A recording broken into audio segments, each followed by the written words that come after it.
ปลามาแต่ทางไหนนะฮะโอ้เหมือนน่ะสินสีล่วงนะฮะมึงมีของก้ออยู่น้องอ่ำมาแถวหน้า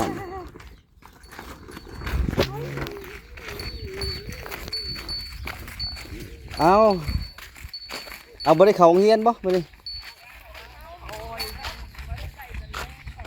บ่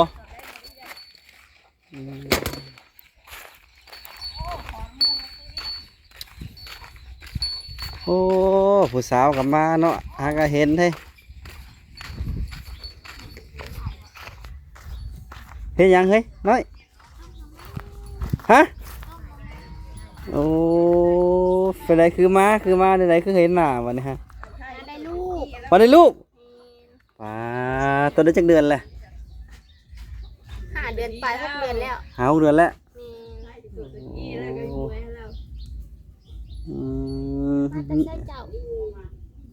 เฮ็ดยังกินนี่ฮะต้มหน่อไม้ ต้มหน่อไม้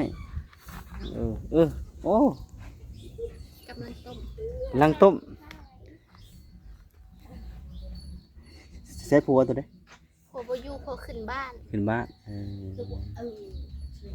หากะมาจังเดือนแหละมายังบ่ฮอดเดือ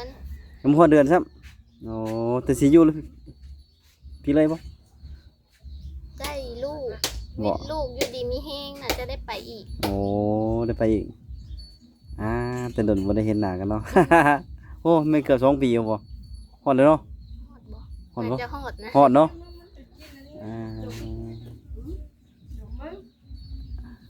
หมออ้ำบ่ได้ไปโรงเรียนบ่บ่ได้ไปตอนแลงโอ้บ่ตอนเช้าไปบ่โอ้ตัวคิดว่าออกโรงเรียนแหละโอ้เริ่มหน้าเป็นแสกเป็นสาวเลยได้นี่บ่ได้มาต้องหาแต่ดนแหละนี่หมู่บ่ได้ฮะบ่ยังคิดสิขี้หมูกึกเป็นวัดโอ้คิดว่าให้ซะแล้วแล้วนอนอยู่ไสนั่นอยู่เฮือนบ่โคตรโดนแล้วบ่ได้มาหานี่ฮะ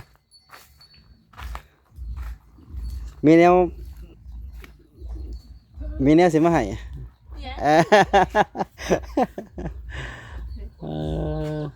เฮ็ดหยังนั่นเลี้ยงไก่บ่นะฮะ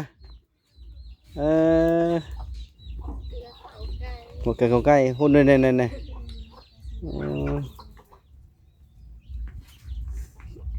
คิดว่าโอ้อันนั้นบ่ผัวบ้านไหนผัวเลยผัวโตบ่บ้านไหนผัวโต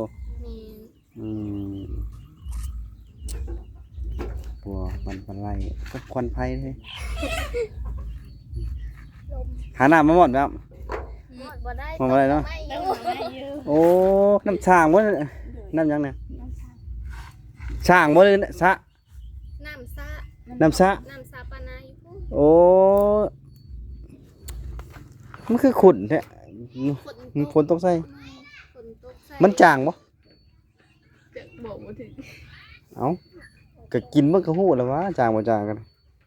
กับปกติบ่ได้จางคือน้ำก๊อกมันจะขุ่นๆแล้วจังนั้นเนาะฝนตกใส่คิดว่าซื้อกินบ่ได้ซื้อเนาะคิดว่าซื้อน้ำกินบ่ได้ซื้อกระตุกละ10,000ทุกเนาะซื้อพุ้ยแล้วติงซื้อเป็นพุ้ยไว้ซื้อเอาไว้บ่มีกระพุ้ย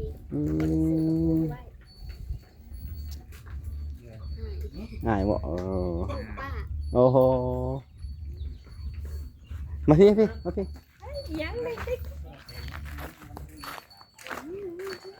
อันยังนอนเฮือนเนี่ยบ่ไปพาทัวร์ดูพาทัวร์เฮือนดู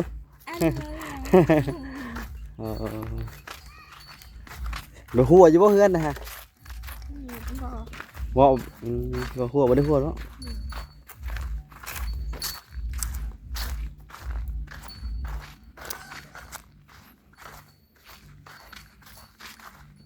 คิดว่ามาสิบ่เห็นนั่งนี่ก็ได้นั่งใกล้นี่ก็ได้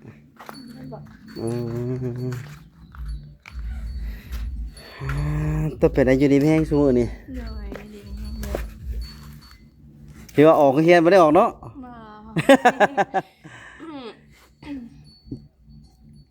เฮียนอยู่หรือว่าซุมื้อนี่ก็ยังเฮียนอยู่บ่ เฮียน ยังเฮียนอยู่อืมคิดว่าเลิกคิดว่าย่าเฮียนแล้วคิดว่าสิโตนเฮียนเอาผัวยังเนาะยังบ่เอาเนาะดีแล้วบ่ต้องเอาแล้วรู้สึกว่าเป็นสาวขึ้นได้มารอบนี้พี่น้องเฮิงมาหาเทื่อนึงนี่เฮิงมาเทื่อนึงนี่บ่แม่นมาจอบเด้อว่าสิเอาผัวปะหรอบ่ ยังเนาะยังบ่ได้เอาเนาะยังเฮียนอยู่ม.ได้แล้วเป็นยังบ่ทันฮอดปีหน้าก็ไปม.บ่เอาแต่แม่นหูยถึงม.สิไปบ่เฮาสิงไปม.ปีสิมานี่แหละอ๋อเดือน6เดือนอืมเดือน9น่ะสิได้ไปม.เลยเลยเพราะว่าใกล้สิสิงภาคเรียน2แล้วมันสิไปกับไผบ่นำบ่ฮู้มีเทื่อกันย่างไปกับหมู่ต้องมีหมู่เนาะย่างไปบ่เ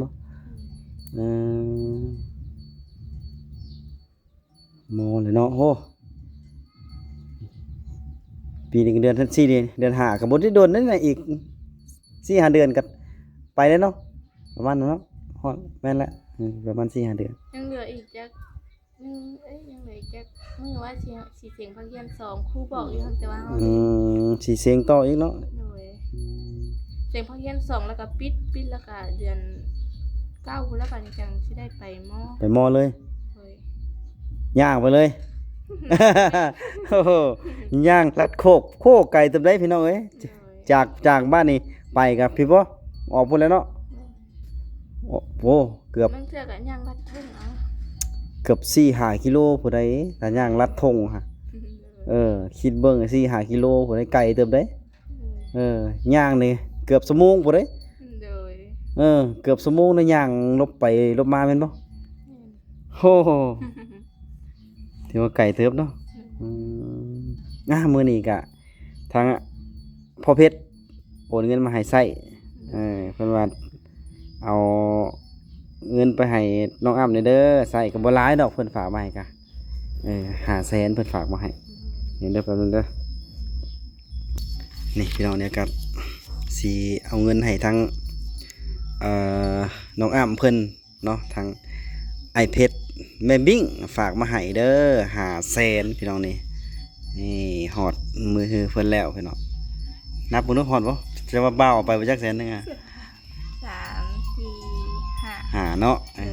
ก็มีหยังเว้าฮอดเพิ่นขอบคุณพ่อเพชรกับแม่บิ้งหลายๆเด้อที่ส่งเงินมาให้ลูกขอให้แม่อยู่ดีมีแฮงความเจ็บอย่าให้ได้ความไข้อย่าให้มีเด้อแม่ขอให้เจ้าแบนมือมาได้แก้วมานี่โชคด้วยแม่อยู่ดีมีแห้งเป็นหุ่มพ่อหุ่มไส้ให้ลูกตลอดไปด้วยแม่สาธุขอให้เจ้ามีหมันขันเงินเด้อถูกฮอดเลยเด้อไอเพชรในฮอดถ้าเบาก็ขออยู่ดีมีแห้งเด้อความเจ็บอย่าให้ได้ความไข้อย่าให้มีขอให้รอดปลอดภัยเด้อสาธุสาธุกับบ่มีกับบ่เป็นหยังดอกก็อยู่ดีมีแห้งทั้งอันน้องอ้ำแล้วก็บ้าวบ่เป็นหยังดอกนี่แห้งฮอดแล้วเด้อฮอดเงินคือเงินกับบ่หลายนะแต่ก็เพิ่นมีน้ำใจฝากมาให้ใช้ก็มีแต่อดยอมบ่เด้อซื้อหยังก็มีแต่ประหยัดและการใช้จ่ายกับช่วงนี้มีแต่ของแพงเนาะซ้ำนี่เด้อยินดีไม่แห้งน้องอ้ำกลับมาเยี่ยมน้องอ้ำพี่น้อง